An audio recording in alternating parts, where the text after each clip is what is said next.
Hi guys, welcome to the video. आज की इस वीडियो में हम करने वाले हैं इंसर्शन सॉर्ट। पिछली वीडियोस में हमने किया था selection sort and then bubble sort. आज की इस वीडियो में हम करेंगे इंसर्शन सॉर्ट। तो हम सबसे पहले देखते हैं हमारे एल्गोरिदम के नेम को। तो हमारा जो एल्गोरिदम का नाम है वो इंसर्शन है, मीन्स हमें कुछ इंसर्ट करना होगा। तो क्या इंसर्ट करना पड़ेगा? जो भी हमारा एलिमेंट है उसको उसकी करेक्ट पोजीशन पर हमें हर इटरेशन में इंसर्ट करना है। देखते हैं इस एग्जाम्पल को। तो यहाँ पर हमें दिया हुआ है एक अरे जिसे हमें सॉर्ट करके प्रिंट करना है। तो एरे को हम यहाँ पर लिख लेते हैं एक बार में 9, 12, 14, 15, 6, 8 एंड देन 13। तो अब हमारा जो इंसर्शन सॉर्ट एल्गोरिदम कैसे चलता है, वो स्टार्ट करते हैं हमारे पहले एलिमेंट से और देखता है कि क्या वो करेक्ट पोजीशन पर है। और करेक्ट पोजीशन पर वो इसको ऐसे देखेगा कि जो उसके पहले वाला एलिमेंट है क्या वो उससे बड़ा है। अगर वो उससे बड़ा है तो वो स्वैप हो जाएंगे दोनों। और जब तक स्वैप होता रहेगा ये हमारा एलिमेंट जो करंट एलिमेंट है, तब तक वो उसकी करेक्ट पोजीशन पर नहीं पहुंच जाए। लेकिन यहाँ पर इस एलिमेंट के पहले कोई भी एलिमेंट नहीं है, इसलिए हम यहाँ से आगे बढ़ जाएंगे। तो हमारा जो नेक्स्ट इटरेशन में अरे होगा वो इस तरीके से होगा 9, 12, 14, 15, 6, 8 एंड देन 13। अब यहाँ पर हम क्या करेंगे, जो हमारा आई वाला लूप है, हम एक आई वाले लूप को मान के चलेंगे, एक आई पॉइंटर मान लीजिए इसको। तो जो हमारा आई वाला पॉइंटर है वो यहाँ पर आ जाएगा 12 पर। अब वो देखेगा कि 12 क्या उसकी करेक्ट पोजीशन पर है। तो करेक्ट पोजीशन पर देखने के लिए क्या करते हैं, हम पहले वाले एलिमेंट को देखते हैं क्या वो उस एलिमेंट से छोटा है। तो यहाँ पर वो छोटा है, इसीलिए हम यहाँ से ब्रेक हो जाएंगे। और अब इस हमारा जो आई है वो यहाँ पर था आई इक्वस टू 1, अब यहाँ पर हो जाएगा हमारा आई इक्वस टू 2। और जो हमारा अरे है वो बन जाएगा 9, 12, 14, 15, 6, 8 एंड देन 13। मीन्स अभी हमारे अरे में कोई चेंज नहीं हुआ है। अब जो हमारा आई वाला पॉइंटर है वो आ जाएगा 14 पर। अब वो चेक करेगा 14 को क्या वो उसकी करेक्ट पोजीशन पर है। करेक्ट पोजीशन पर चेक करने के लिए वो उसके पहले वाले एलिमेंट को चेक करेगा, क्या वो उससे बड़ा है। नहीं है तो वो आगे बढ़ जाएगा, मीन्स हम उससे बाहर आ जाएंगे और हम करेंगे आई इक्वस टू 3। अब जो हमारा एरे है वो एक्सपांड हो जाएगा अप टू 15 तक। फिर से हम देखेंगे 9, 12, 14, 15, 6, 8 एंड देन 13। अभी हम 15 पर आ चुके हैं और हम देखेंगे क्या 15 करेक्ट पोजीशन पर है। तो क्योंकि 15 से पहले वाला एलिमेंट उससे छोटा है, मीन्स 15 उसकी करेक्ट पोजीशन पर है अभी के लिए, इसीलिए हम यहाँ पर कुछ भी नहीं करेंगे। और फिर से इससे बाहर आकर हम कर देंगे आई इक्वस टू 4। और जो हमारा एरे है वो एक्सपांड हो जाएगा अब 6 तक, 15, 6। अब हमें ध्यान से देखना है, अब यहाँ पर हम बहुत सारे चेंजेस करने वाले हैं। तो मैं आई इक्वस टू 4 के लिए इस एरे को ऊपर लिख लेता हूँ ताकि हम इसको अच्छे से लिख पाएँ और समझ पाएँ। तो अभी हमने आई इक्वस टू 3 के लिए कोई चेंजेस नहीं करे थे एरे में, क्योंकि सारे एलिमेंट्स उनकी करेक्ट पोजिशन पर थे। अब हमें देखना है, अब हम आ चुके हैं आई इक्वस टू 4 के लिए और हमारा आई पॉइंट कर रहा है 6 पर। अब हम देखेंगे क्या 6 उसकी करेक्ट पोजीशन पर है। करेक्ट पोजीशन पर देखने के लिए हम उसके पहले वाले एलिमेंट को देखेंगे जो कि 15 है। और 15 6 से बड़ा है, इट मीन्स वो 6 उसकी करेक्ट पोजीशन पर नहीं है। इसलिए हम 6 को 15 की जगह पर इंसर्ट करेंगे और 15 को 6 की जगह पर स्वैप कर देंगे। तो फिलहाल के लिए जो हमारा एरे है वो बन जाएगा 9, 12, 14, 6, 15, 8 एंड देन 13। और अभी भी हमारा जो आई है वो 6 पर ही पॉइंट करेगा, क्योंकि 6 अभी भी उसकी करेक्ट पोजीशन पर नहीं पहुंचा है। फिर से हम देखेंगे इस 14 को, क्या 14 6 से छोटा है? नहीं है, इसीलिए हम 6 और 14 को फिर से स्वैप करेंगे। और अब हमारा अरे जो बन जाएगा 9, 12, 6, 14, 15, 8 एंड देन 13। अब हम देखेंगे क्या 6 हमारी अभी भी हमारा आई 6 पर ही पॉइंट करेगा। अब हम देखेंगे क्या 6 करेक्ट पोजीशन पर है, क्योंकि 12 6 से बड़ा है, इसीलिए हम इन दोनों को स्वैप करेंगे और हम करेंगे 9, 6, 12, 14, 15, 8 एंड देन 13। अब हम देखेंगे फिर से हमारा आई 6 पर ही पॉइंट करेगा। हम देखेंगे 6 क्या उसकी करेक्ट पोजीशन पर है? नहीं है, क्योंकि 9 6 से बड़ा है, इसीलिए हम इन दोनों को स्वैप करेंगे और यहाँ पर हमारा एरे बन जाएगा 6, 9, 12, 14, 15, 8, 13। अब क्योंकि जो हमारा एरे है वो ख़त्म हो चुका है इधर की साइड पीछे की तरफ चलते हुए, क्योंकि हम 0th इंडेक्स पर आ चुके हैं पीछे आते आते, तो हमें यहाँ से बाहर निकलना पड़ेगा और हमें हमारा आई करना पड़ेगा आई इक्वस टू 5।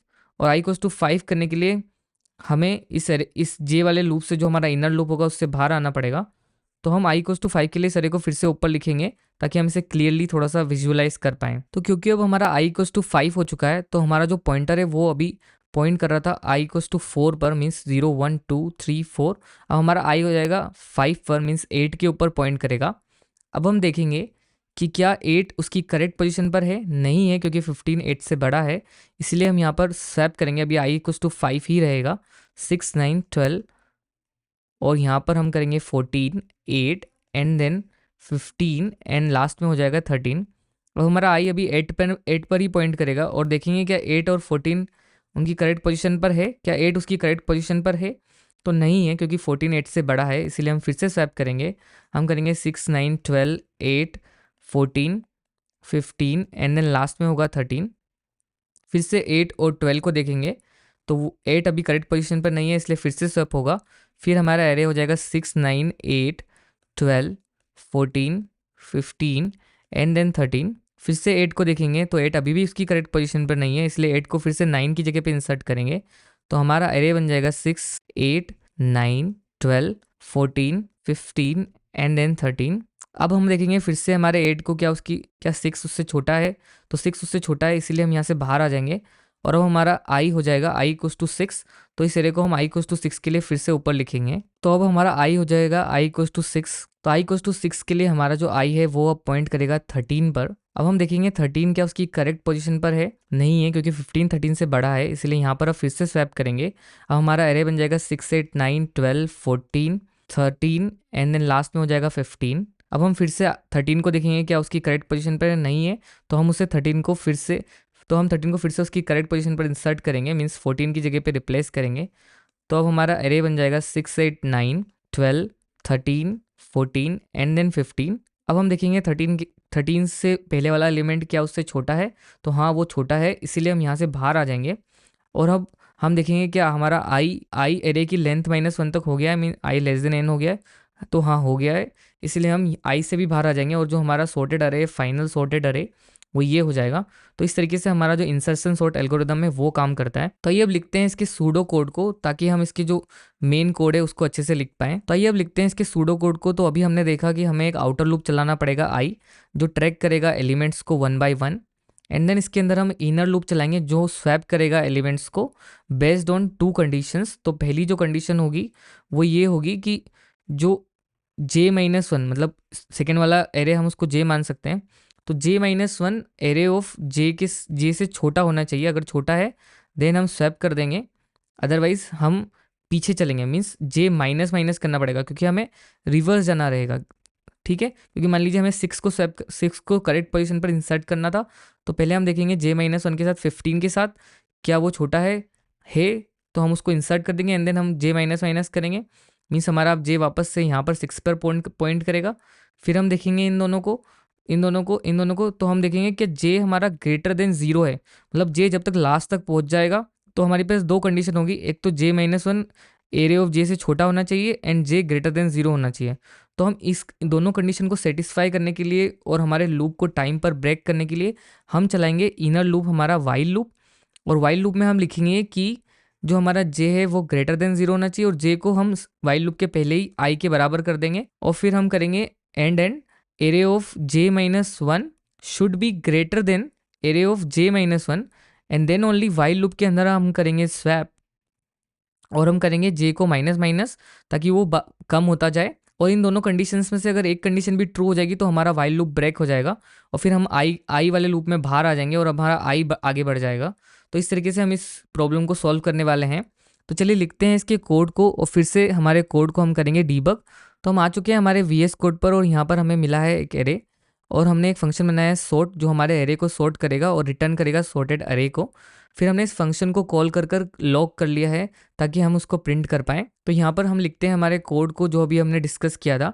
तो सबसे पहले हमें चलाना है एक आउटर लूप। हम आउटर लूप को चलाएंगे लेट आई इक्वल्स टू 0 से i less than array dot length तक एंड देन हम कर देंगे आई प्लस प्लस। अब हम करेंगे let j equals to i, क्योंकि हमें इनर लूप चलाना है और इनर लूप को इस बार हम वाइल लूप चलाने वाले हैं ताकि हम हमारे लूप को टाइम पर ब्रेक कर सकें और अच्छे से कोड को लिख सकें। हम इसे फॉर लूप से भी करके देखेंगे अभी। अब यहाँ पर हम वाइल लूप चलाएंगे और वाइल लूप में लिखेंगे कि अगर जे ग्रेटर देन 0 हो जाए तब ब्रेक हो जाना, या फिर एरे ऑफ j-1 ग्रेटर हो जाए एरे ऑफ j से तब भी ब्रेक हो जाना। और फिर अदरवाइज हम इसके अंदर स्वैप करेंगे हमारे एलिमेंट्स को।